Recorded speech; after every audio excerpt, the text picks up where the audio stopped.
I just think that nothing can be accomplished alone, and I've really been blessed to have such great men on my team, to be honest with you. And it's bigger than basketball. I think it's the integrity of the men that we have. They work so hard week in and week out. And this league, I mean, it's tough. You saw that was a very physical game, but Team Triplet has been ready from day one, and the seriousness that they take of this league and the time and the effort that they put in during the week and the workouts and the eating healthy, and I mean, it's a lot that goes into it. So I know you guys see the game for that short period, but these guys are working so hard. We work hard, and I try to work just as hard as they do in preparation and just making sure that we're prepared for the game. So it's kind of great being in first place, but then at the same time, you get everybody's best, right? So I think the biggest advantage that we had was that we played three-headed monsters 2 weeks ago, and seeing them 3 weeks ago, and just having that opportunity to match up with them, the physicality, we were prepared, and I thought we did a much better job of just responding and getting out there and fighting. So you got to give a lot of credit to Big Al in there. Wrestling with Reggie Evans is no joke. Jamario as well coming in, and just his ability to guard anybody, you know. And then, you know, you see Big Al get switched onto the point guard. And I just thought our guys were so locked in from start to finish. It was one of our best games, and hopefully we can have one more, great game and win the championship. Al, Jamario, the first half was very tight, but it seemed like in the second half y'all were able to get Joe open for more looks. The offense was a little bit more structured. You got a couple of baseline dunks. Jamario gets a three. What was there an adjustment made during the halftime to try to just be able to create looks for different people instead of going a little bit more isolated?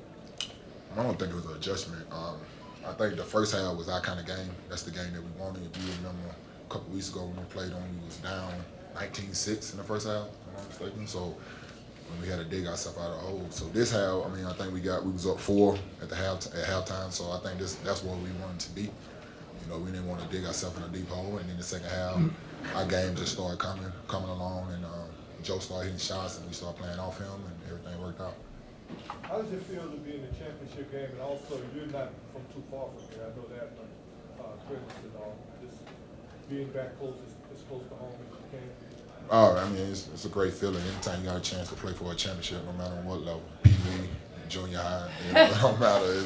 You want to win, and for my first year to be here in the Big Three championship, I'm looking forward to it. And like you said, one more win.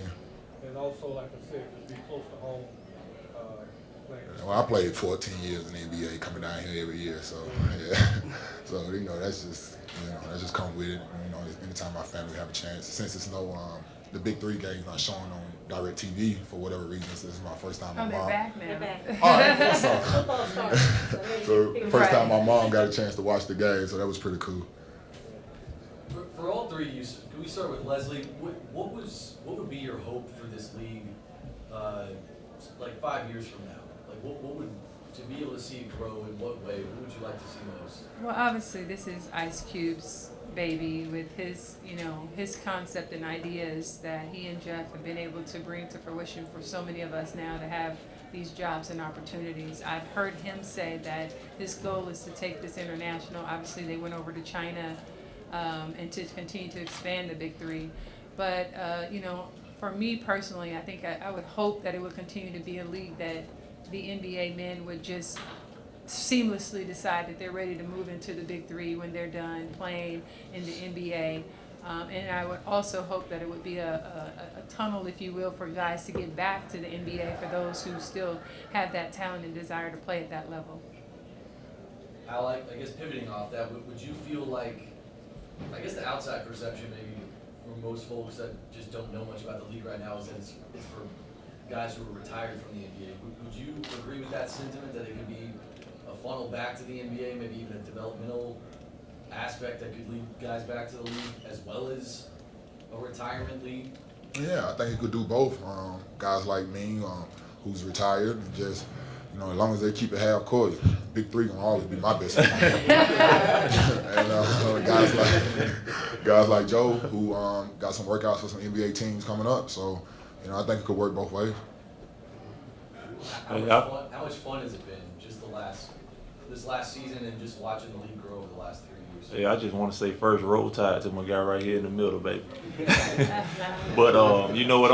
I'm excited about going to LA to play in this championship, man, because I was actually, that was the first team I played with.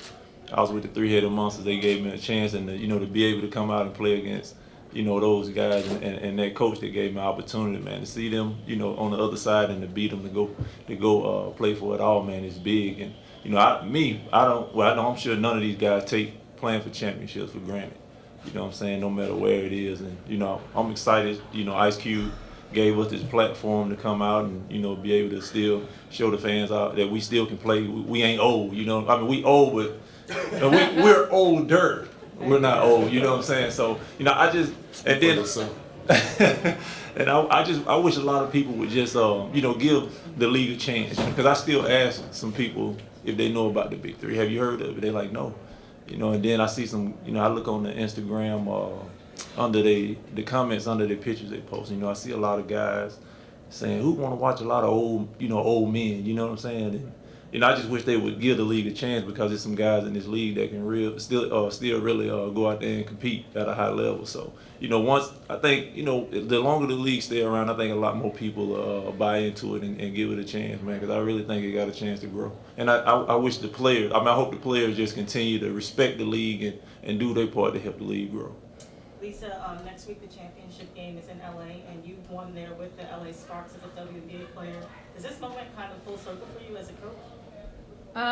It's new for me, to be honest, and I'm humbled by the opportunity that we're going to have to win a championship on a court where I won 2 championships. That's big. But at the same time, I'm in a different, role. Obviously, I'm not playing, because my idea and mindset of playing it, I'm like, let's go take it. But my mindset as a coach is like, let's go take it. So I'm learning to coach in those moments and think and strategize versus, being in that moment where I know I could go get a rebound or block a shot. So I live vicariously through them, and coaching them in that way. But also, it's just an amazing opportunity to coach these men and I always describe it like I love to play chess, and I play spades, and I play dominoes. I'm from Compton. So all those games is what it feels like coaching. It's just strategy, it's a chess match, and it's the competition and that adrenaline that I had playing. I still get an opportunity to relive it as a coach now. Lisa, a number of women are starting to get opportunities in, and just talk about if you did get that opportunity, what would it mean to you? Well, I think having this experience has really prepared me to be able to communicate with men and understand their perspective in playing. But I always say at the end of the day, it's X's and O's. I understand this game just as good as anyone else. And so I think sometimes maybe some of my other colleagues are a little surprised, or they're like, why do you think you and Nancy are doing so well? I'm like, probably because we're experts at this game, like we understand it. But at the same time, it's about your players too. There's no one person that can do it. And so having the opportunity is sort of what Oprah talked about, why preparation and opportunity equals success. If I had the opportunity, I could never say that I wouldn't do it. I would definitely look into it and see. But I'm also happy having this opportunity to coach here in the Big Three. Lisa, we obviously are very similar in age, close in age. I've watched you play your entire life. I still play. I'm wondering if you still play, and if the Big Three ever had a women's league, would you play? No,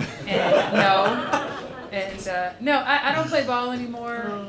After my second child, I stopped playing basketball. I played in Uncle Drew for real, and got Betty Lou got buckets, so that was a lot of fun. But I play tennis. I play tennis 3 or 4 times a week. That's how I stay in shape. And if there was a Big Three women's league, I would not play in it.